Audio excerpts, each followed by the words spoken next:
Hi dear student, welcome again to my channel. जैसे कि पिछले वीडियो में हमने चर्चा किया था test of significance in attributes की एट्रीब्यूट्स में सिग्निफिकेंट की टेस्ट कैसे करेंगे, तो उसमें हमने 3 मेथड्स आपको डिस्कस करने की बात कही थी, जिसमें से कि ये 2 मेथड्स ऑलरेडी हमने क्या किया है आपको बता दिया है पिछले वीडियो में। वो पार्ट 1 था। अब उसी वीडियो के आगे हम पार्ट 2 लेकर आए हैं, जिसमें एक मेथड बच गया था ये आपका significance of difference between proportion of two sample. हमने इन तीनों को एक में इसलिए नहीं ऐड किया था कि पिछली वाला video he near about 40 minute के ऊपर हो गया था, तो हमने इसीलिए इसको एक अलग वीडियो में समझाने का सोचा, ताकि आपको बहुत अच्छे से इसको एक्सप्लेन करके समझा सके। तो इसमें देखिए क्या है कि एक जगह और प्रोपोर्शन वर्ड आया था और एक यहाँ पे भी प्रोपोर्शन आया, लेकिन दोनों में डिफरेंस है। पिछले वाले जो हम प्रोपोर्शन की बात करते थे उसमें क्या होता था, एक ही सिंगल सैंपल की बात होती थी कि अभी तक हमने जिसमें पढ़ा सिग्निफिकेंट टेस्ट करने के दोनों मेथड्स में हमारा एक सिंगल सैंपल होता था, और उसी सैंपल में हम क्या करते थे, जांचते थे कि हमारा सैंपल जो रिजल्ट दे रहा है क्या वो हमारे पैरामीटर्स के अकॉर्डिंग है कि नहीं है। तो इसमें प्रॉपर प्रोसेस भी हमने आपको एक्सप्लेन किया था। क्वेश्चन लगाने के प्रोसेस में कोई भी चेंजेस नहीं होंगे।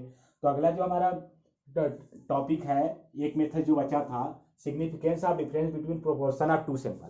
अब यहाँ देखिए क्या आया है, टू सैंपल, कि अगर 2 सैंपल हम लेते हैं, ये 2 सैंपल या तो हम एक ही पैरामीटर से ले या तो अलग अलग भी ले सकते हैं। मान लीजिए कि हम दो सैंपल की बात करते हैं, वो एक पॉपुलेशन से या तो एक अलग अलग पॉपुलेशन से भी हो सकता है। और इन 2 सैंपल में हम क्या करें, किसी एक पार्टिकुलर इंसिडेंट के बारे में बात करें, या तो डबल इंसिडेंट वहां पे दिया रहे। इसको नॉर्मली हम एट्रीब्यूट्स की बात करते हैं, क्योंकि हर जगह एट्रीब्यूट्स लिखा है तो हम इसको एट्रीब्यूट से ही एक्सप्लेन कर देते हैं। एक एट्रीब्यूट्स की बात करें या तो 2 अलग अलग एट्रीब्यूट्स की बात करें, तो यहाँ पे इसीलिए इसको क्या बोला गया है, significance of difference between proportion of two sample की। मतलब हाँ, तो इसमें जो 2 सैंपल हम ले रहे हैं, तो 2 सैंपल में हम कोई क्लेम कर सकते हैं कि पहले सैंपल के अकॉर्डिंग दूसरे सैंपल में क्या चेंजेस हुए हैं, क्या कैसे। तो इसको जानने के लिए हम ये टेक्निक्स यूज करते हैं। तो आइए अब इसके फार्मूले के बारे में चर्चा कर लेते हैं कि इसमें कौन कौन से फार्मूले यूज होंगे। हाँ, तो इसमें देखिए जो फार्मूले यूज होंगे क्या होंगे, पहले हमको क्या करना होगा, एक पैरामीटर्स प्रोपोर्शन को कैलकुलेट करना पड़ेगा। पैरामीटर प्रोपोर्शन को हम किससे रिप्रेजेंट कर रहे हैं, P0। P और Q के बारे में आप पहले से ही वाकिफ है कि P प्रोबेबिलिटी ऑफ सक्सेस और Q प्रोबेबिलिटी ऑफ अनसक्सेस, मतलब जो अनफेवरेबल इवेंट्स आ रहे हैं उनको हम Q से प्रेजेंट करते हैं, और जो हमारे फेवर में जिस चीज़ को हम ढूंढ रहे हैं अगर वो रिजल्ट आ रहे हैं तो उसको हम किस में करते हैं, P0 से। तो यहाँ पे जो P1N1 है और प्लस P2N2 प्लस N1N2, देखिए यहाँ पे 2N कहाँ क्यों आए हैं, क्योंकि हमने पहले ही बोला कि हमने क्या 2 सैंपल के बारे में हम बात कर रहे हैं। तो एक सैंपल को हम यहाँ पे N1 से देखेंगे और दूसरे सैंपल को N2 से, और पहले सैंपल में के जो सक्सेस वाले हमारे एट्रीब्यूट्स हैं उसको P1 से देखेंगे और दूसरे सैंपल वाले को P2 से। तो हम इसको रिप्रेजेंट कर सकते हैं, जैसे फार्मूले एक्सप्लेन आप क्या कर सकते हो, P0 को आप कर सकते हो पैरामीटर्स प्रोपोर्शन, P1 को आप बोल सकते हो कि proportion from first sample, N1 को क्या आप कर सकते हो कि साइज ऑफ फर्स्ट सैंपल, वैसे ही P2 को भी proportion of second sample and N2 को साइज ऑफ सेकंड सैंपल। अब यहाँ पे Q0 के लिए फार्मूला आप जो पहले से देखते आए हो कि जो 1 में से Q0 के लिए आप फार्मूला जो पहले से देखते आए हो कि 1 में से हम अगर P0 को माइनस करेंगे तो आपका क्या आ जाएगा, Q0, क्योंकि हमने फार्मूला इससे पहले आपको बताया था P0 plus Q0 is equal to कितना आना चाहिए, 1 आना चाहिए। तो इसी फार्मूले के बेस पर हमने ये क्या किया, एक प्रोपोर्शन तैयार कर लिया पैरामीटर्स का। तो पैरामीटर्स का प्रोपोर्शन आ गया, तो इससे हम क्या निकालेंगे, स्टैंडर्ड एरर। अब स्टैंडर्ड एरर के लिए देखो हमने यहाँ पे 2 फार्मूला लिखा है, एक फार्मूला ये है और एक फार्मूला ये है। अब जैसा देख रहे हैं कि पहले फार्मूले में जो है यहाँ पे पैरामीटर्स प्रोपोर्शन की जरूरत है, लेकिन दूसरे फार्मूले में पैरामीटर्स प्रोपोर्शन की जरूरत नहीं है। ऐसा क्यों, कि देखिए अगर हमारे पास सैंपल ऐसे हैं, जैसे कि हमने 2 सैंपल अलग अलग लिया, लेकिन दोनों सैंपल में हमारे P की जो वैल्यू है, मतलब जो P हमारा एट्रीब्यूट्स है, दोनों सैंपल में वो एट्रीब्यूट्स क्या होता है, सेम ही होता है। जैसे नॉर्मली अगर हम एजुकेटेड पर्सन की बात कर रहे हैं तो पहले सैंपल में भी एजुकेटेड पर्सन की बात करेंगे और दूसरे सैंपल में भी एजुकेटेड पर्सन की बात करेंगे। अगर हम बाकी किसी चीज़ के जैसे कि डिफेक्टिव पीसेस की बात कर रहे हैं तो दोनों सैंपल में ही डिफेक्टिव पीसेस की बात करेंगे। तब उसमें हम क्या देखेंगे कि दोनों हमारे P की जो हमारे प्रोबेबिलिटी ऑफ सक्सेस, मतलब जो एट्रीब्यूट्स है दोनों क्या है, सेम है। तो ऐसे कंडीशन में हम ये पहले फार्मूले का यूज करेंगे। अगर हमको लग रहा है कि नहीं, दोनों एट्रीब्यूट्स जो हमारे हैं सेम नहीं है, 2 अलग अलग एट्रीब्यूट्स 2 अलग अलग सैंपल से लिए जा रहे हैं, मतलब आप समझिएगा, जैसे 2 अलग एट्रीब्यूट्स, मतलब 2 सैंपल है तो दोनों सैंपल में एक एट्रीब्यूट्स को हम नहीं ढूंढ रहे हैं, 2 अलग अलग एट्रीब्यूट्स को ढूंढ रहे हैं, अलग अलग क्वालिटी ढूंढ रहे हैं। तो उसको हम क्या, उसके लिए हम कौन सा स्टैंडर्ड एरर के लिए फार्मूला यूज करेंगे, ये वाला। जैसे फॉर एग्जांपल इस फार्मूले को हम कैसे समझ सकते हैं कि ये फार्मूला जैसे कि नॉर्मली हमने 2 डेटा लिया कि जैसे कि 500 हमारे पास एजुकेटेड पर्सन के लिस्ट हैं और 1000 हमारे पास अनएजुकेटेड पर्सन के लिस्ट है। अब इसमें हम ये देखें कि कितने लोग जॉब पाए हैं, मतलब एजुकेटेड पर्सन कितने जॉब पाए हैं और अनएजुकेटेड। तो सैंपल हमारे पास देखिए 2 अलग अलग है, एक एजुकेटेड पर्सन का और एक अनएजुकेटेड पर्सन का। या तो जॉब ओरिएंटेड लोगों का हम सर्वे करें कि पहले एक सैंपल ले, उसमें एजुकेटेड पर्सन कितने हैं उनका अलग कर दे और अनएजुकेटेड पर्सन कितने हैं उनका अलग कर दे। तो मतलब पार्टिकुलर हम एक सैंपल ले रहे हैं ना, तो अलग अलग एट्रीब्यूट्स हो गया ना। जैसे एक हमारा एजुकेशन को हम ए से दिखा दे रहे हैं तो दूसरा एट्रीब्यूट स्मॉल ए हो गया अनएजुकेटेड के लिए। तो इस तरह के अगर अलग अलग एट्रीब्यूट्स की बात करते हैं तो हमारा क्या, ये स्टैंडर्ड एरर का फार्मूला यूज होगा। जैसा कि हमने P0 Q0 को ऊपर एक्सप्लेन किया ही है क्या है, और N1 N2 को भी एक्सप्लेन किया है कि जो पहले सैंपल की साइज है N1 से रिप्रेजेंट करेंगे और दूसरे सैंपल के साइज को N2 से रिप्रेजेंट करेंगे। सेम उसमें भी देखिए क्या है, P1 Q1 है, P2 Q2 है। तो इसमें क्या है कि P1 Q1, तो नॉर्मली इसको अगर हमको Q1 निकालना होगा तो हम 1 में से P1 निकाल देंगे तो Q1 बचेगा। वैसे ही Q2 के लिए भी 1 में से P2 निकाल देंगे। तो ये बेसिक जो फार्मूले हैं देखिए, ये हर जगह हमारे क्वेश्चन में आते रहे हैं, तो इसके आप माइंड में रखिएगा ताकि आपको ये कैलकुलेट करने में प्रॉब्लम ना हो। तो हाँ, इसमें एक और फार्मूले देखिएगा, अगर हमारे एट्रीब्यूट्स अलग अलग हो जाते हैं, मतलब जो चीज़ें हम ढूंढ रहे हैं उसमें अलग अलग एट्रीब्यूट्स है, तब हमको ये जो पैरामीटर्स प्रोपोर्शन सेट करने की जरूरत है। तो इसको हमको नहीं करना पड़ेगा टेस्ट ऑफ सिग्निफिकेंस, बिना इसको किए भी हम डायरेक्ट इस फार्मूले पर रख के इसको सॉल्व कर सकते हैं। क्यों, देखो हमने इसको क्यों कैलकुलेट किया, ताकि हम अगर सेम एट्रीब्यूट्स हमारे हैं तो हम इस फार्मूले पे हमको P0 और Q0 चाहिए। लेकिन अगर हमारे अलग अलग एट्रीब्यूट्स है, एट्रीब्यूट्स को आप अच्छे से वाकिफ ही होंगे कि पार्टिकुलर सैंपल में से जो हम एक क्वालिटी को बेस मानते हैं, जिसको कि हम in the terms of number represent नहीं कर सकते हैं किसी व्यक्ति के क्वालिटी को।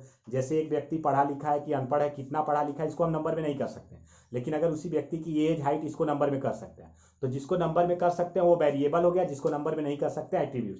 पहले भी हम इसको एक्सप्लेन कर चुके हैं। तो यहाँ पे बार बार एट्रीब्यूट्स आ रहा था, सोचिए एक बार और समझा दे आपको।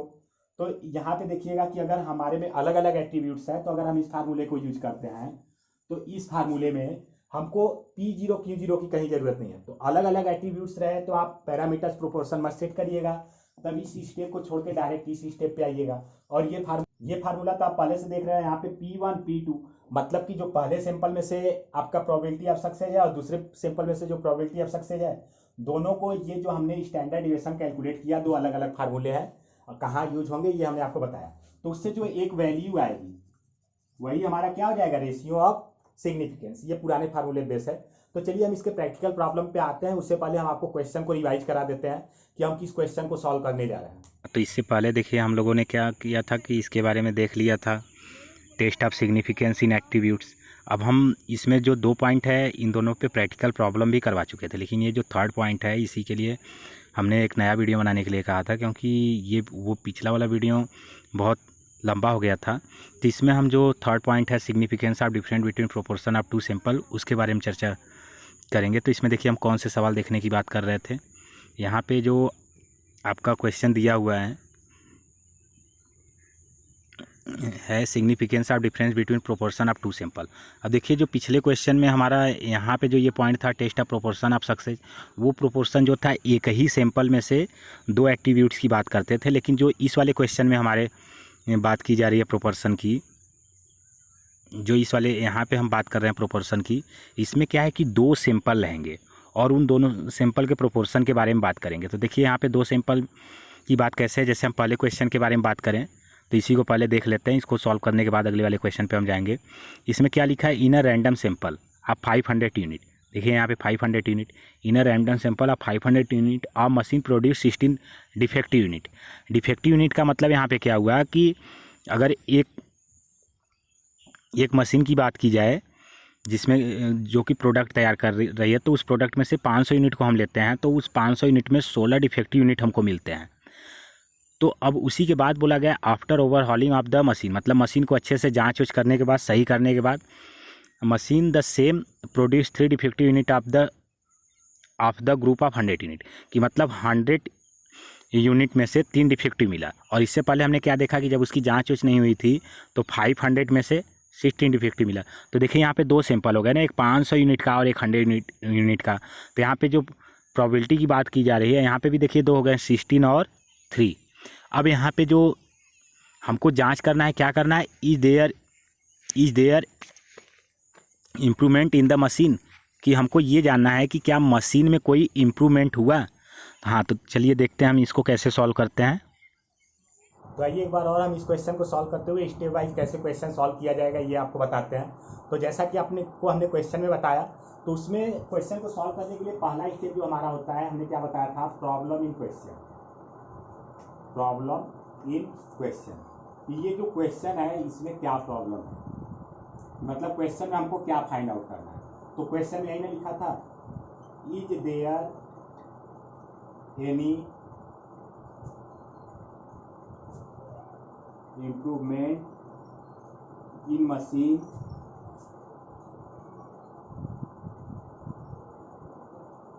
after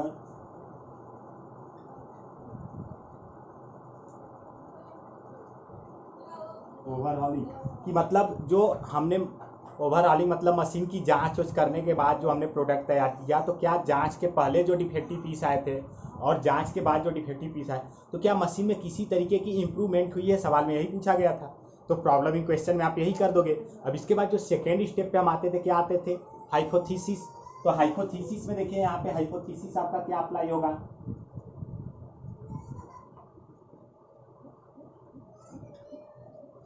हाइपोथेसिस में हमने आपको हाइपोथेसिस के बारे में अच्छे से बताया, इसके लिए एक अलग से भी वीडियो बनाया है। तो जिन किसी को भी हाइपोथेसिस में दिक्कत है वो जाके हमारा वीडियो देख सकते हैं।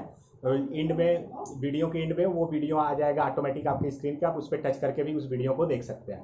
तो अब इसमें देखिए हाइपोथेसिस में हमने क्या बोला था, कौन से हाइपोथेसिस आपको अपनाने हैं, यहाँ पे नल हाइपोथेसिस की बात की गई थी।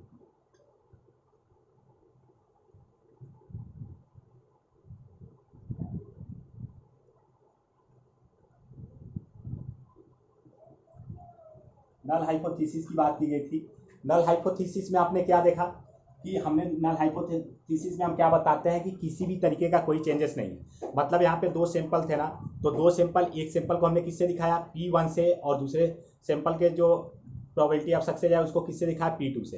तो नॉर्मली अगर हम नल हाइपोथेसिस को रिप्रेजेंट करते हैं इससे, तो इसके बाद हम बात करें तो P1 इज इक्वल टू क्या होना चाहिए, P2, या तो हम इसी को ऐसे भी लिख सकते हैं कि P1 और P1 में से P2 को माइनस करेंगे तो कितना आना चाहिए, 0। मतलब कि पहले वाले सैंपल से जो रिजल्ट आया था और बाद वाले सैंपल से जो रिजल्ट आया था, दोनों क्या है, सेम है। दोनों क्या है, सेम है। तो हम इसमें ये भी बोल सकते हैं कि दोनों सेम है। तो नॉर्मली पूछा गया क्वेश्चन में कि क्या मशीन में किसी भी तरीके का इंप्रूवमेंट हुआ है, तो मतलब पहले वाला जो रिजल्ट था, दूसरे वाला जो रिजल्ट है, दोनों रिजल्ट में कोई चेंजेस नहीं है, दोनों इक्वल है। तो नॉर्मली हम हाइपोथेसिस को अगर स्टेटमेंट में लिखना होगा तो हम स्टेटमेंट में क्या लिख सकते हैं, there is no any improvement in machine. तो या तो आप इसको ऐसे लिखो, या तो इसमें स्टेटमेंट भी आप लिख देते हो तो ज्यादा अच्छा रहेगा, there is no any improvement in machine, कि मतलब मशीन में जांच के बाद कोई भी परिवर्तन, मतलब कोई भी सुधार नहीं आया। प्रोडक्टिव कैपेसिटी जैसे पहले थी उसकी, वैसे बाद में, जैसे डिफेक्टिव पीस पहले वो देता था वैसे बाद में भी दिया। तो ये आपके इतने क्वेश्चन यहाँ पे हो गए। और थर्ड नंबर पे हम बात करते हैं लेवल ऑफ सिग्निफिकेंस की। लेवल ऑफ सिग्निफिकेंस, तो देखिए सिग्निफिकेंस के लेवल के लिए हमने तीन चीजें आपको बताया था। पहले हमने बोला था कि 3 times of standard deviation, standard error, फिर 5% लेवल ऑफ सिग्निफिकेंस, और एक क्या बोला था, 1% लेवल ऑफ सिग्निफिकेंस। क्योंकि क्वेश्चन में तो आपने देखा कि सिग्निफिकेंस के लेवल के बारे में कुछ कहा नहीं गया था, तो आप चाहे तो तीनों में बारी बारी से इंटरप्रिटेशन में आपको लिखना है, पार्टिकुलर आपको एक प्रेजेंट करना है रिजल्ट कि क्या इसमें पॉसिबिलिटी है, तो आप इन तीनों में से किसी पे भी प्रेजेंट कर सकते हैं। अगर 3 टाइम्स बोला जाए तो मतलब कि जो हमारा टेस्ट ऑफ सिग्निफिकेंस, अगर उसकी वैल्यू 3 या तो 3 से कम आता है तो हमारा नल हाइपोथेसिस जो रहेगा वो एक्सेप्ट हो जाएगा। अगर उससे ऊपर जाता है तो नल हाइपोथेसिस क्या हो जाएगा, रिजेक्ट हो जाएगा। अब यहाँ पे 5% लेवल ऑफ सिग्निफिकेंस की बात करें तो इसकी वैल्यू हम क्या करते हैं, जेड चार्ट से कैलकुलेट करते हैं 1.96। ये वैल्यू हमने आपको कई बार रिवाइज किया है, तो आप इसको अपने दिमाग में रखिए। और 1% लेवल ऑफ सिग्निफिकेंस की बात करें 2.5758, ये वैल्यू होता है कि अगर 5% पे आप देख रहे हो तो जो जेड की वैल्यू होने की वो 1.96 या तो उससे कम आना चाहिए, और अगर 1% लेवल ऑफ सिग्निफिकेंस और 99% कॉन्फिडेंस लेवल पे देखते हैं तो 2.5758, या तो इसको 2.58 भी आप शॉर्ट में इसको राउंड अप करके 2.58 आप लिख सकते हो। इससे अगर कम है तो हमारा हाइपोथेसिस क्या होगा, एक्सेप्ट हो जाएगा। और मतलब ये हमने जो हाइपोथेसिस दिया है कि मतलब पहले सैंपल में और दूसरे सैंपल में कोई भी किसी भी तरीके का चेंजेस नहीं हुआ है। तो ये तो देखिए बेसिक स्टेज थे आपके, जो कि हर क्वेश्चन में आपको फॉलो करने पड़ते हैं। अब इसके आगे हम सॉल्यूशन पे आते हैं। इसमें देखिएगा सॉल्यूशन में जो पहले स्टेप पे हम आते हैं,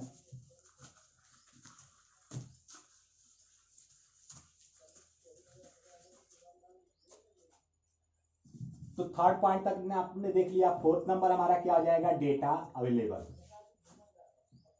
अब जैसे कोई पार्टिकुलर आप रिसर्च पे एनालिसिस करने जा रहे हैं, अपने डेटा प्रेजेंट करने जा रहे हैं, तो एक पार्टिकुलर आपका डेटा दिया रहेगा, उसी डेटा पे आपको काम करना है। तो क्वेश्चन जो आपने पढ़ा वहां पे आपको देखो क्या क्या डेटा मिला। तो सबसे पहले हम बात करें तो हमको एक सैंपल मिला जिसको हम N1 से रिप्रेजेंट करते हैं कि 500 यूनिट क्या हमने सैंपल लिया था। और एक दूसरा सैंपल जो हमको मिला जिसको हम N2 से रिप्रेजेंट करते हैं, तो इसमें क्या था, 100 यूनिट हमने सैंपल लिया था। अब इसमें डिफेक्टिव पीस की बात करें, डिफेक्टिव पीस की बात करें तो 500 में कितना था, 16 यूनिट, और 100 में कितना था, 3 यूनिट। तो उस हिसाब से अगर हम P1 की बात, देखिए 1 क्यों लिखे, क्योंकि N1 के लिए हम P प्रोबेबिलिटी की बात करें, इसीलिए यहाँ पे क्या लिख रहे हैं, P1 की बात करें तो इसमें 16/500 आप कर दीजिए। और अगर हम यहाँ पे P2 की बात करें तो 3/100 कर दीजिए। तो देखिए इसकी वैल्यू कितनी आएगी, 3/100 करेंगे तो 0.03 इसकी वैल्यू आ जाएगी।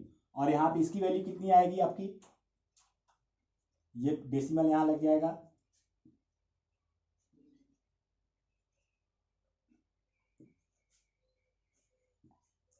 0.032 इसी के आसपास आपका आएगा।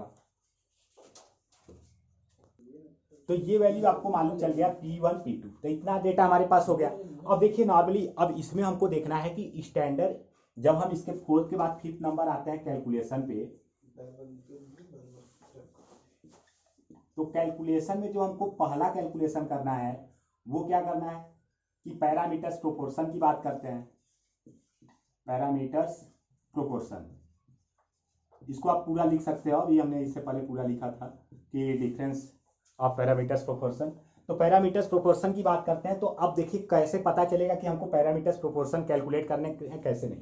यहाँ पे जो 16 यूनिट था ये भी डिफेक्टिव था, और जो 3 यूनिट लिया गया ये भी डिफेक्टिव। मतलब डिफेक्टिव आर्टिकल्स की हम बात करें, मशीन जो आर्टिकल प्रोड्यूस कर रहा है 500 में से 16 क्या हुआ, डिफेक्टिव, मतलब वो बेचने लायक नहीं है। और 100 में से भी 3 यूनिट क्या निकला, डिफेक्टिव, मतलब वो भी बेचने लायक नहीं है। तो देखो दोनों डिफेक्टिव पीस है ना। तो इसमें हम क्या देख सकते हैं कि ये जो हमारे पास एट्रीब्यूट्स है वो दोनों क्या है, सेम है। तो जब सेम एट्रीब्यूट्स होता है तो पैरामीटर्स प्रोपोर्शन हमको कैलकुलेट करना पड़ता है। मतलब यहाँ पे हम किसका कैलकुलेशन करेंगे, P0, पैरामीटर्स प्रोपोर्शन मतलब P0 की मतलब एक बेस मानते हैं कि ये आना चाहिए था।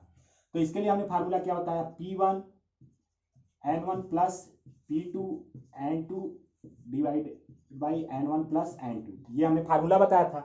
तो इसके फार्मूले के बेस पे अगर देखा जाए तो पैरामीटर प्रोपोर्शन का हम इस पे कैलकुलेशन करेंगे। अगर वैल्यू रखते हैं तो P1 की वैल्यू हमारा कितना है, 0.032 इंटू N1 की वैल्यू कितनी है, 500, प्लस P2 की वैल्यू कितनी है, 0.03, और इसमें को डिवाइड कर देना है N1 से और N2 से।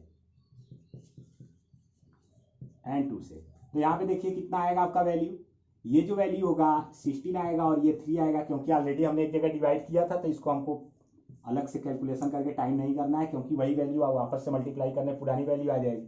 तो यहाँ पे जो वैल्यू हुई कितनी आ गई आपकी, 19/600। इसको डिवाइड करने पे थोड़ा आपको प्रॉब्लम हो रही है तो इसको उसी पे आप छोड़ दीजिए, 19/600। P0 के बाद अगर हम Q0 की बात करें तो 1 माइनस 19/600 यही वैल्यू है। मीन्स इसकी वैल्यू कितनी आ जाएगी, 581/600। अब देखिए हमारे पास वैल्यू आ गई, P0 की वैल्यू आ गई, Q0 की वैल्यू आ गई। अब इसमें जो अगला कैलकुलेशन हमारा रहेगा किसका रहेगा, कैलकुलेशन ऑफ स्टैंडर्ड ईरर का अगर हम कैलकुलेशन करते हैं तो आप जो आपको हमने हेडिंग लिखवाया उसमें से देख के आप ये पूरा लिख लिया करिए। यहाँ पे स्पेस की कमी इसलिए इसको शार्ट में लिख रहे हैं।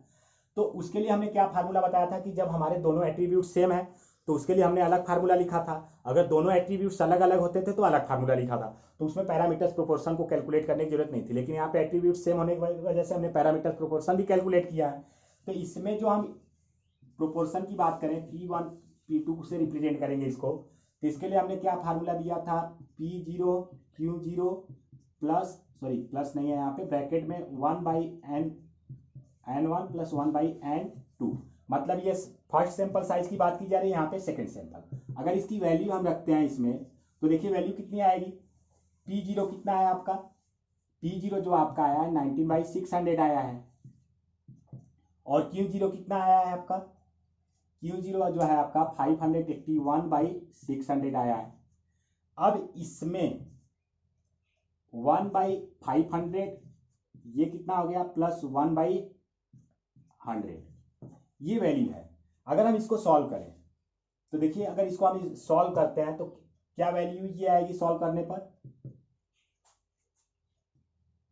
ये हम इसमें से देखिए 19/600 इंटू 581/600, अगर इसमें भी इंटू करें तो ये आपका कितना आ जाएगा, ये तो 500 सेम है, इसका डेसिमल, इसको दोनों का अगर एलसीएम लेते हैं तो ये 5 और ये 500 ही रहेगा, प्लस ये तो 1 ही रहेगा, लेकिन ये 5 टाइम बढ़ जाएगा, तो ये आपकी एक वैल्यू आएगी। अगर हम इसको डिवाइड करके देख लेते हैं तो ये देखिए कितना आएगा आपका, डिवाइड करने पे 6 को 500 से डिवाइड कर रहे हैं तो ये 2 नंबर है, तो एक आपका ये आ गया, प्लस 0.0 एक बार में जाएगा, फिर 2 बार में जाएगा। मीन्स हम नॉर्मली अगर इसको हम चाहे तो यहाँ पे लिख सकते हैं इंटू 0.012। अब देखिए इसको अगर हमको करना है तो इसमें ये दोनों को हम बाहर 1/600 से, तो यहाँ पे देखिए 2 600 है, तो इसको अंडर रूट से बाहर तो हम ले ही सकते हैं, 1/600 ये हो गया। अब अंडर रूट के अंदर अगर हम देखते हैं तो क्या बचता है हमारा, ये देखो हमने क्यों बाहर लिया, क्योंकि यहाँ पे भी 600 यहाँ पे भी 2 हो गया तो पेयर बन गया, तो बाहर आ ही सकता है, तो अंदर बचा 19 इंटू 581 इंटू 0.012। आप इसको सॉल्व करेंगे तो जो इसकी वैल्यू आएगी, जैसे इसको सॉल्व करने के बाद इसका अंडर रूट निकालने के बाद उसको क्या करिएगा, 600 से डिवाइड कर दीजिएगा, उसके बाद जो वैल्यू आएगी इसकी वैल्यू जो आएगी कितना आएगा, 0.0192 ये वैल्यू आएगी, 0.0192। देखो आपको करना क्या है, 19,581 इन तीनों का मल्टीप्लाई करना है, मल्टीप्लाई करने के बाद जो आएगा उसका अंडर रूट निकालना है, और अंडर रूट निकालने के बाद 600 से उसको क्या कर देना है, डिवाइड कर देना है। तो डिवाइड करने के बाद जो आपका रिजल्ट आएगा 0.0192, इसको हमने क्या किया, सेलफोन से कर लिया, लेकिन आप इसको प्रैक्टिस पे कर लीजिएगा, क्योंकि यहाँ पे अगर कैलकुलेशन करते हैं तो जगह भी कम है और लंबा आपका मल्टीप्लिकेशन ये सब भी करना होता है। बस इतना जान लीजिए कि अंडर रूट निकाल के 600 से उसको डिवाइड करना है। तो ये भी हमको मालूम हो गया कि हमारा स्टैंडर्ड एरर कितना आ गया है, 0.0192। अब इसके बाद जो हम फिफ्थ के बाद 6 स्टेज पे आते हैं, तो यहाँ पे हम क्या करते हैं, test of ratio of significance, क्या निकालेंगे, रेशियो ऑफ सिग्निफिकेंस। अब सिग्निफिकेंस की रेशियो की बात करते हैं तो इसको हम किससे रिप्रेजेंट करते हैं, जेड से रिप्रेजेंट करते हैं, और फार्मूला आपका अपने को क्या बताए थे, P1 minus P2 divided by standard error. तो अब देखिए यहाँ पे P1 की वैल्यू यहाँ से आप ले लीजिएगा 0.032, और P1 की वैल्यू आपको यहाँ से मिल जाएगी, P2 की वैल्यू यहाँ से मिल जाएगी 0.03। अब इसको आप डिवाइड कर दीजिएगा किससे, स्टैंडर्ड एरर से, 0.0192। अब देखिए, अब यहाँ पे माइनस करने पे आपका कितना बचेगा, इसमें से आप माइनस करेंगे 0.002 आएगा, और उसको डिवाइड कर दीजिएगा 0.0192। इसको डिवाइड करने पे जो आपका रिजल्ट आएगा, रिजल्ट आपका आएगा नियर अबाउट 0.104, ये रिजल्ट आएगा। तो ये देखिए हमारा रेशियो ऑफ सिग्निफिकेंस आ गया। अब हमने इसको क्या बताया था कि रेशियो ऑफ सिग्निफिकेंस आने के बाद 6 के बाद हमको 7th नंबर पे क्या करना है, इंटरप्रिटेशन देना है। तो अब रेशियो ऑफ सिग्निफिकेंस के लिए हमारा ये वैल्यू आया, तो इसको हमने आपको किससे कंपेरिजन करने के लिए बोला था, 3 टाइम्स ऑफ स्टैंडर्ड एरर, कि मतलब जो स्टैंडर्ड एरर के बाद जेड की वैल्यू आ रहा है उसको हम मैच कराएंगे कि हमारे वो 3 से कम है कि ज़्यादा है। अगर 3 से ज़्यादा होता है तो हमारा जो हाइपोथेसिस रहता था वो रिजेक्ट हो जाता था, अगर 3 से कम रहता था तो हमारा हाइपोथेसिस क्या हो जाता था, एक्सेप्ट हो जाता था। तो यहाँ पे देखिए ये वैल्यू 3 से भी कम है, तो इससे भी हमारा हाइपोथेसिस एक्सेप्ट हो जा रहा है, क्योंकि मैक्सिमम लिमिट 3 था ना। अगर 3 को हम छोड़ देते हैं, अगर 5% पे आते हैं, तो 5% पे वैल्यू क्या थी, 1.96। अगर 5% लेवल ऑफ सिग्निफिकेंस और 95% कॉन्फिडेंस लेवल, मतलब 5% अगर आप मान रहे हो कि गड़बड़ है तो 95% आप कंफर्म भी तो हो जा रहे हो ना कि सही होगा, तो उसी को कॉन्फिडेंस बोला जाता है। और जो एक माना जाता है कि नहीं सिग्निफिकेंस है, गड़बड़ी होना स्वाभाविक है थोड़ा बहुत, तो वो आपका क्या हो जाता है सिग्निफिकेंस। तो 5% भी देखेंगे तो भी हमारा नल हाइपोथेसिस एक्सेप्ट हो रहा है। अगर हम 1% पे देखते हैं तो भी हमने रैंडम वैल्यू क्या बताया था आपका 2.58। तो किसी से भी हम कंपेरिजन करें तो कहीं पे भी हमारा हाइपोथेसिस रिजेक्ट नहीं हो रहा है। और हमने हाइपोथेसिस क्या दिया था, पहले सैंपल में दूसरे सैंपल में कोई गड़बड़ी नहीं है, मतलब उसको हमने स्टेटमेंट वाइज क्या लिखा था, पहला भी सैंपल वही था, फिर मशीन की जांच करने के बाद जो सर्विसिंग करने के बाद उसका नया जब प्रोडक्ट बनाया गया उसमें से भी डिफेक्टिव पीस का लिया गया तो भी हमारा वही था। जैसे क्या था कि 500 पे 16 डिफेक्टिव मिले, 100 पे 3, तो मतलब हमने नल हाइपोथेसिस यही ना दिया था, H0 is equal to P1 is equal to P2, या तो यहाँ पे हम P1 में से P2 माइनस करेंगे तो हमेशा 0 के को अप्रोच करता है, मतलब कोई डिफरेंस नहीं है। नल हाइपोथेसिस यही करता था। तो इंटरप्रिटेशन में हम क्या बोलेंगे, our calculated value of Z is 0.104, it is less than 3 times and so this our null hypothesis क्या एक्सेप्टेड हो गया। अगर हम 5% पे भी करें, बारी बारी से तीनों को आप रिप्रेजेंट कर सकते हैं, इंटरप्रिटेट कर सकते हो कि 5% पे भी देखें तो भी 1.96 से क्या है कम है, अगर वही 1% भी देखें तो भी 2.58 से कम है। तो ये हम इस रिजल्ट पे पहुंचे कि हमारा नल हाइपोथेसिस एक्सेप्ट हो गया है, किसी भी तरीके का नहीं है, किसी भी तरीके की उसमें मशीन में कोई सुधार नहीं आई है। मशीन जैसे प्रोडक्शन पहले डिफेक्टिव दे रहा था, मशीन बाद में भी वही डिफेक्टिव प्रोडक्शन दे रहा है, उसकी जांच उच कराने से, मरम्मत कराने से कोई सुधार नहीं आई है कि अगर इन फ्यूचर डिफेक्टिव मिलता है तो उसको मरम्मत पे, रिपेयर पे पैसे खर्च करना अननेसेसरी माना जाएगा। बिजनेस लेवल के पॉइंट ऑफ व्यू से ये हो गया। तो ये आपका था ओवरऑल सॉल्यूशन। इंटरप्रिटेशन आपको आना चाहिए लिखने। अब हम बात करते हैं अगले क्वेश्चन पे। तो अगले क्वेश्चन को देखते हैं कि अगला क्वेश्चन हमारा क्या है। कि हमारा अगला क्वेश्चन क्या है, जो सेकंड नंबर की हम बात कर रहे हैं यहाँ पे, सेकंड नंबर का क्वेश्चन हमारा क्या है, 450 person are employed of 800 literates and 300 are employed out of 600 illiterates. Do you think that further sample would reveal similar between the proportion of employed person among literate and illiterate. Question का मतलब समझिएगा कि पहला sample जो हमने लिया था 800 किसी एक टाउन के भी जैसे पॉपुलेशन कलेक्ट किया गया था पर्सन को, तो उसमें 800 लोगों को हमने छाटा और 800 लोगों में से हमने देखा कि जो 450 लोग जॉब कर रहे हैं वो क्या है, पढ़े लिखे हैं, लिटरेट्स, यहाँ लिखा है ना लिटरेट्स, पढ़े लिखे हैं। और फिर आगे क्या लिखा है, and 300 are employed out of 600, मतलब 600 का एक और दूसरा सैंपल लिया जिसमें से कि 300 लोग क्या है एम्प्लॉयड है और वो लोग क्या है इलिटरेट्स है। देखिए यहाँ पे इलिटरेट्स लिखा है ना, मतलब वो अशिक्षित है। अब इसमें पूछा गया है कि क्या आपको ऐसा लगता है कि जो पढ़े लिखे लोग नौकरी पा रहे हैं और जो बिना पढ़े लिखे लोग नौकरी पा रहे हैं उनके प्रोपोर्शन में कोई डिफरेंस है या डिफरेंस नहीं है, आपको यही प्रूव करके बताना है। तो चलिए इसको हम सॉल्व करके देखते हैं कि कैसे। क्या है कि हमने दो तरह के सैंपल लिए, एक शिक्षित लोगों का और एक अशिक्षित लोगों का, मतलब लिटरेट लोगों का और इलिटरेट्स लोगों का। तो दो तरह के सैंपल है। तो और यहाँ पे एक ही बात की जा रही है कि जो एम्प्लॉयड लोग हैं उसमें से कितने, मतलब जो सैंपल लिया गया कितने लोग एम्प्लॉयड है। तो यहाँ पे देखो दो अलग अलग एट्रीब्यूट्स आ गए, एक लिटरेट्स और एक इलिटरेट्स, मतलब शिक्षित और अशिक्षित होना दोनों में। और क्वेश्चन में क्या पूछा गया है, क्या शिक्षित और अशिक्षित के बीच में जो जॉब की बात की जा रही है, एम्प्लॉयमेंट की बात की जा रही है, क्या किसी भी तरीके का डिफरेंस है इनके प्रोपोर्शन में। डिफरेंस होने का मतलब यहाँ पे क्या है कि क्या पढ़े लिखे लोग ज़्यादा नौकरी पा रहे हैं कि जो अनपढ़ लोग हैं वो ज़्यादा नौकरी पा रहे हैं, इसकी बात की जा रही है। तो इसको टेस्ट करना है। तो यहाँ के जो पहला स्टेप हमारा था प्रॉब्लम इन क्वेश्चन, तो आप इसको यही लिख दीजिएगा जो लास्ट में क्वेश्चन के लास्ट में क्वेश्चन मार्क करके लिखा था ना, उसी को आप रिपीट कर सकते हो या तो उसमें बना के अपने भी लैंग्वेज में कर सकते हो, कोई दिक्कत नहीं है। और सेकेंड नंबर हमारा जो क्या होता है कि नल हाइपोथेसिस की बात करते हैं सेकेंड नंबर पे, कि हाइपोथेसिस हमारा कौन सा अप्लाई होगा। तो हाइपोथेसिस में हमने क्या बोला, हमारा कौन सा हाइपोथेसिस अप्लाई होगा, नल हाइपोथेसिस। तो नल हाइपोथेसिस में आप सिंपली आप क्या बोलेंगे कि जो हमने पहला सैंपल लिया उसका रिजल्ट और जो दूसरा सैंपल लिया उसका रिजल्ट दोनों का क्या है, सेम है। नॉर्मली आप इसको ये भी कर सकते हो, P1 is equal to P0, आप इस पे भी कर सकते हो, या तो स्टेटमेंट पे आप क्या लिख सकते हो, there is no any difference between employment of literate and illiterate person, मतलब उनके प्रोपोर्शन में किसी भी तरीके का डिफरेंस नहीं है। स्टेटमेंट वाइज भी आप इसको लिख सकते हो। या तो नॉर्मली आप सिंबल वाइज भी लिख सकते हो। अगर सभी में लिख देते हो तो अगर आप पेपर प्रेजेंट कर रहे हो कोई, या तो किसी टॉपिक पे आप रिसर्च कर रहे हैं या पीएचडी के लिए कोई टॉपिक आप कर रहे हो, तो उसके लिए आपको एक अच्छा खासा इसमें आपका प्रेजेंटेशन माना जाएगा। तो सेकंड थर्ड नंबर पे जो हम बात करते हैं यहाँ पे ratio of significance, sorry level of significance.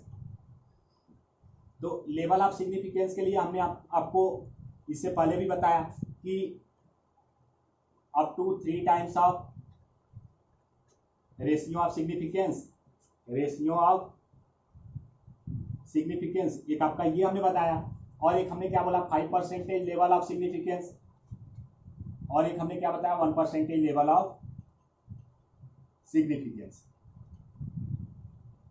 तो इसकी वैल्यू हमने क्या बोला था 1.96, और इसकी वैल्यू हमने क्या बोला था 2.5758। तो आप किसी को भी जब सवाल में नहीं दिया है तो आप बेसिकली 3 को मान के लगाइए, ये भी आपका सही रहेगा प्रेजेंटेशन के लिए, या तो इसमें किसी को भी आप करके देकर प्रेजेंटेशन कर सकते हो। यहाँ पे नॉर्मली हम 3 को मान के लगाएंगे, या तो आप तीनों पे भी प्रेजेंट कर सकते हैं, ये तो हर जगह कॉमन रहा है हर तरह के, चाहे हम किसी भी मेथड्स की बात की हो, यहाँ पे एट्रीब्यूट्स की बात करें या तो आने वाले वीडियो जो हम वेरिएबल पे बताएंगे उस पर भी बात कर रहे हैं। तो यहाँ पे हर जगह ये जो टॉपिक है ये हमेशा आपका सेम रहेगा, और जो हाइपोथेसिस है इसमें सिंबल वाइज कहीं कहीं चेंजेस आ जा रहे हैं, लेकिन ज़्यादातर इसमें भी नल हाइपोथेसिस करने का मतलब क्या है कि जो रिजल्ट है उसमें दोनों, इसमें जो रिजल्ट है इसमें दोनों में कहीं पे भी कोई डिफरेंस नहीं है। तो आइए हम फोर्थ नंबर जब बात करते हैं डेटा अवेलेबल, तो डेटा हमारे पास क्या क्या है, यहाँ से के बाद हम डेटा अवेलेबल को फिर से शुरू करते हैं ताकि आपके पास प्रॉपर स्पेस रहेगा क्वेश्चन को सॉल्व करने के लिए। तो यहाँ पे देखिए फोर्थ नंबर जो हम बात करते हैं डेटा अवेलेबल, तो डेटा हमारे पास क्या क्या है ये हमको देखना है। तो यहाँ पे हमारे पास देखो 2 अलग अलग एट्रीब्यूट्स पे हमने डेटा लिया है, 2 सैंपल लिया है। एक सैंपल जो हमारा है N1 वो है 800 का, और दूसरा सैंपल जो हमारे पास N2 है वो कितने का है 600 का। कितने का है 800 का, और दूसरा सैंपल जो हमारे पास कितने का है 600। मतलब कि हमने 2 सैंपल लिया, मतलब किसी पॉपुलेशन में से एक पॉपुलेशन हमने सर्वे किया है किसी विलेज से किसी सिटी टाउन से, अब उसमें 2 तरह का हमने सैंपल लिया है। पहले सैंपल हमने 800 का लिया है और दूसरा सैंपल हमने कितना लिया है 600। अब पहले सैंपल में से जो हमने 800 लिया है उसमें हमने देखा कि जो जॉब ओरिएंटेड लोग हैं वो कितना है 450 लोग, मतलब ऐसे 800 में से 450 लोग ऐसे हैं जिनको जॉब मिला है, और वो क्या है शिक्षित है। तो उसको हम किससे रिप्रेजेंट कर दे रहे हैं, तो इसमें देखिए कि 800 में से कितना आपके 450 क्या है हमारे फेवरेबल इवेंट्स है। इसको हम क्या बोल सकते हैं कि जो हम कर रहे हैं फेवरेबल इवेंट्स कितना है 450। तो इसमें अगर हम P1 की बात करें तो P1 हमारा कितना आ जाएगा 450 डिवाइडेड बाई 800। और वैसे यहाँ पे फेवरेबल इवेंट्स यहाँ पे देखा जाए तो फेवरेबल इवेंट्स यहाँ पे कितना है 300, यहाँ पे हमारा कितना है 300 है फेवरेबल इवेंट। अब इसमें जो फेवरेबल इवेंट 300 है इसमें अगर हम P2 की बात करें तो 300 डिवाइडेड बाई 600 हो जाएगा। मतलब ये वैल्यू जो होगी आपका कैंसिल होने के बाद कितना आ सकता है 0.50, और यहाँ पे जो वैल्यू होगा ये कितना आएगा आपका 0.56 समथिंग यही आएगा। हाँ यही आपका आना चाहिए। अगर 2 डिजिट पे बात करें 56, उसके बाद आपका 2 बचेगा तो हो सकता है इसमें 2 आए फिर 5 आए, तो यहाँ पे 2 5 ऐसे करके लिखने से अच्छा है कि हमको क्या करते हैं 2 डिजिट तक लिखते हैं। तो यहाँ पे ये वैल्यू आ गया, देखो कैसे है। लेकिन यहाँ पे एक डिफरेंस है, ये जो 450 की बात कर रहे हैं ये शिक्षित लोग हैं, और यहाँ पे जो 300 की बात की गई है ये अशिक्षित लोग हैं। तो यहाँ पे हमने एट्रीब्यूट्स बदल दिया है, यहाँ पे हमने एट्रीब्यूट्स जो लिया था शिक्षित लोगों का और यहाँ पे एट्रीब्यूट्स अशिक्षित लोगों का। तो यहाँ पे हमने क्या बोला था जब अलग अलग एट्रीब्यूट्स रहता है तो इसके फोर्थ के बाद जब हम 5th स्टेज पे कैलकुलेशन पे जाएंगे तो कैलकुलेशन में हम अभी तक 2 कैलकुलेशन करते थे, एक पैरामीटर्स प्रोपोर्शन का और एक स्टैंडर्ड ईरर का। स्टैंडर्ड ईरर तो हमको हर क्वेश्चन में चाहिए, तो स्टैंडर्ड ईरर कैलकुलेट करने के लिए हमको पैरामीटर प्रोपोर्शन की जरूरत पड़ती थी, लेकिन इस क्वेश्चन में पैरामीटर्स प्रोपोर्शन का कैलकुलेशन नहीं किया जाएगा। रीजन हमने क्या बताया था जब 2 अलग अलग एट्रीब्यूट्स की बात की जाए तो 2 अलग अलग एट्रीब्यूट्स में हमको पैरामीटर्स प्रोपोर्शन के बिना भी हम क्या कर सकते हैं गणना कर सकते हैं स्टैंडर्ड ईरर का। तो स्टैंडर्ड ईरर आप कैसे देखिए निकालेंगे, स्टैंडर्ड ईरर में आपका SE मतलब स्टैंडर्ड ईरर जो है इसको हम किससे रिप्रेजेंट करते हैं, सॉरी P1 P2 ये प्रोपोर्शन के लिए हो गया, अब इसको अंडर रूट में हमने क्या बोला था, P1 Q1 और यहाँ पे N1 प्लस यहाँ पे क्या हो जाएगा आपका P1 Q1 और यहाँ पे N2 सॉरी यहाँ पे P2 Q2। अब यहाँ पे देखिए P की वैल्यू निकल गई है, तो आप यहीं पे कहीं Q की भी वैल्यू निकाल लीजिए। Q1 की वैल्यू कितनी हो जाएगी आपका 1 माइनस 0.56 मीन्स यहाँ पे कितना आएगा आपका 0.44। और यहाँ पे अगर बात करें Q2 की वैल्यू तो कितना आपका आएगा 1 माइनस 0.5 मीन्स आपका कितना आएगा 0.5। इसमें देखिए हम वैल्यू रखते हैं, P1 की वैल्यू कितना है आपका 0.56 और Q1 की वैल्यू कितनी है आपकी 0.44। अब यहाँ पे N1 की वैल्यू कितनी है 800 प्लस क्या हो जाएगा आपका, यहाँ पे जो P1 Q1 की वैल्यू है दोनों सेम है 0.5 इंटू 0.5 और इसमें N2 की वैल्यू कितनी है 600। तो हमने देखिए वैल्यू रख दिया। अब इसमें प्लस है तो इन दोनों का मल्टीप्लाई करके देख लेते हैं कितना आएगा। तो मल्टीप्लाई करने पे आपका आएगा 0.2464 ये आएगा और ये जो मल्टीप्लाई करने पे आएगा इसमें बाई 800 रहेगा और इसका जो मल्टीप्लाई करने पे आएगा 0.25 डिवाइडेड बाई 600 ये वैल्यू आ गई। अब दोनों का अगर एलसीएम लेते हैं तो एलसीएम कितना आएगा इसका 8 और 6 का 24 आएगा और 00 इसके आगे बढ़ा देते हैं। अब ये देखिए कितने टाइम बढ़ा आपका, ये 3 टाइम बढ़ा तो 3 4 जा 12 3 6 जा 18 19 हो गया ये 3 4 जा 12 और 1 13 3 2 जा 6 1 7 डेसिमल यहाँ पे लगा देते हैं। प्लस ये देखते हैं कितने टाइम बढ़ा तो ये 6 4 जा 4 बार बढ़ा 4 टाइम्स बढ़ा, इसमें 4 टाइम्स से करेंगे तो इसका 1.0 आएगा, ये आपकी वैल्यू हो गई। अब इसमें अगर हम इसको टोटल करें तो ये आपका आएगा 1.7392 और इसको हमको डिवाइड करना है 400, ये अंडर रूट हो गया। अब नॉर्मली अगर हम इसको चाहे तो इसको सॉल्व करके आप देख लीजिएगा कितना आएगा। इसकी वैल्यू जो आएगी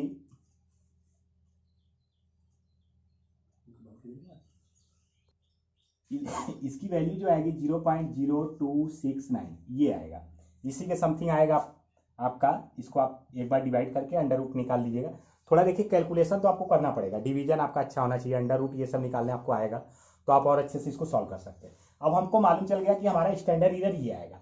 अब 5th नंबर के बाद जो 6 नंबर हम बात करते हैं, यहाँ पे रेशियो ऑफ सिग्निफिकेंस या तो आप इसको टेस्ट ऑफ सिग्निफिकेंस भी आप क्या बोल सकते हो। तो रेशियो ऑफ सिग्निफिकेंस में जो जेड की वैल्यू होगी वो क्या आएगा आपका P1 minus P2 divided by कितना हो जाएगा आपका 0 स्टैंडर्ड एरर। अब इसमें देखिए अगर हम वैल्यू रखते हैं तो P1 की वैल्यू आपको यहाँ से मिल जाएगी 0.56 और P2 की वैल्यू आपकी कितनी हो जाएगी 0.50 और इसको डिवाइड करना है 0.0269 मीन्स अगर हम बात करें तो यहाँ पे 0.06 को डिवाइड करना है आपको कितने से 0269, इसी से आपको डिवाइड करना है इसको। इसको डिवाइड करने पे जो वैल्यू आएगी इसकी वो आएगा 2.23 मीन्स 2.23 समथिंग यही आएगा। तो अब 6 के बाद हम इंटरप्रिटेशन की बात करते हैं। तो हमारे स्टैंडर्ड एरर की वैल्यू कितनी आई 2.23, मतलब ये वैल्यू हमने क्या किया फाइंड आउट किया रेशियो ऑफ सिग्निफिकेंस। अब रेशियो ऑफ सिग्निफिकेंस की जो वैल्यू होती थी उसको हम किससे कंपेरिजन कराते थे अपने लेवल ऑफ सिग्निफिकेंस। तो हमने बोला था 3 टाइम्स या तो 5% या तो 1%, बेसिकली इन्हीं तीनों पे। तो अगर हम 3 टाइम्स की बात करें तो आप क्या बोल सकते हैं, our calculated value of ratio of significance is 2.23, it is less than 3 से कम है। So our null hypothesis is accepted, मतलब हमारा नल हाइपोथेसिस एक्सेप्ट हो गया। हमने नल हाइपोथेसिस क्या दिया था कि जो लिटरेट लोगों को एम्प्लॉयड मतलब जॉब दिया जा रहा है और इलिटरेट लोगों को जॉब दिया जा रहा है, इनके प्रोपोर्शन में कोई डिफरेंस नहीं है। मतलब पढ़े लिखे लोग और जो नहीं पढ़े लिखे लोग हैं सब लोग क्या सामान्य रूप से जॉब पा रहे हैं, किसी भी तरीके का पक्षपात नहीं हो रहा है, कोई डिफरेंस नहीं है, इनके अनुपात में कोई डिफरेंस नहीं है। तो हमारा वो हाइपोथेसिस एक्सेप्ट हो गया। लेकिन अगर हम उसी की बात करेंगे 5% पे तो हमारा वो हाइपोथेसिस क्या हो जाएगा रिजेक्ट हो जाएगा, क्योंकि 5% लेवल ऑफ सिग्निफिकेंस पे हम बात करें तो उसकी जो जेड चार्ट से हम वैल्यू निकालते हैं वो कितना आता है 1.96। हमने क्या बोला कि आप वैल्यू याद रखिए, आपके एग्जाम में चार्ट आए या ना आए एक अलग बात है, तो ये वैल्यू आपको याद होना चाहिए। तो 1.96 पे देखेंगे तो सेम वही कहेंगे कि our ratio of significance is 2.23, it is less than 5% level of significance 1.96, कि 1.96 से क्या है, कम है। So our null hypothesis is rejected, मतलब जो हमने हाइपोथेसिस दिया था कि पहले वाले में दूसरे वाले में कोई डिफरेंस नहीं है, मतलब पढ़े लिखे लोग भी जॉब पा रहे हैं और जो पढ़े लिखे लोग नहीं है वो भी बराबर जॉब पा रहे हैं, कोई डिफरेंस नहीं है, वो रिजेक्ट हो गया। कहने का मतलब पढ़े लिखे लोग ज्यादा जॉब पा रहे हैं, क्योंकि यहाँ पे 0.56 है, यहाँ पे 5, मतलब जो इनके बीच का डिफरेंस है वो सिग्निफिकेंट है, मतलब वो मानने योग्य है। परसेंटेज पे भी हम देखेंगे तो भी 2.23 है, तो 2.58 से कम है, तो 1% पे भी हमारा क्या होगा, हाइपोथेसिस एक्सेप्ट हो जाएगा। तो ये अलग अलग लेवल पे आप इसको इंटरप्रिटेट कर दीजिएगा, मतलब 3 से अगर देखा जाए तो भी एक्सेप्ट है, अगर 1% पे देखा जाए तो भी एक्सेप्ट है, लेकिन 5% पे देखे तो रिजेक्ट हो जाएगा। तो ये आपके पास रहे ये प्रॉब्लम क्वेश्चन। तो जो test of significance in attributes था उस पर हमने क्या किया, सारे मेथड्स आपको एक्सप्लेन कर दिए हैं। जो लोग अभी इसका पार्ट 1 वाला वीडियो नहीं देखे वो एक बार पार्ट 1 की वीडियो को जरूर देख लीजिएगा, क्योंकि प्रॉपर तरीके से एक इसका मेथड्स चला है। अगर इसमें आप किसी भी तरीके का छोड़ देते हो पीछे के वीडियो तो आपको यहाँ पे समझ में नहीं आएगा। और एक बात की, आप इस पर कुछ और भी प्रैक्टिकल प्रॉब्लम करते रहिए। अगर आपको किसी क्वेश्चन पे डाउट हो रहा है कैसे लगाएं कैसे, तो कमेंट बॉक्स में आप उस क्वेश्चन को टाइप कर दीजिए, उस पर भी हम एक अलग से वीडियो बना देंगे।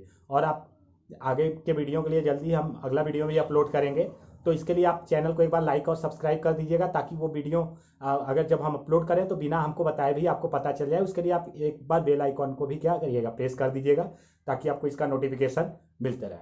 धन्यवाद।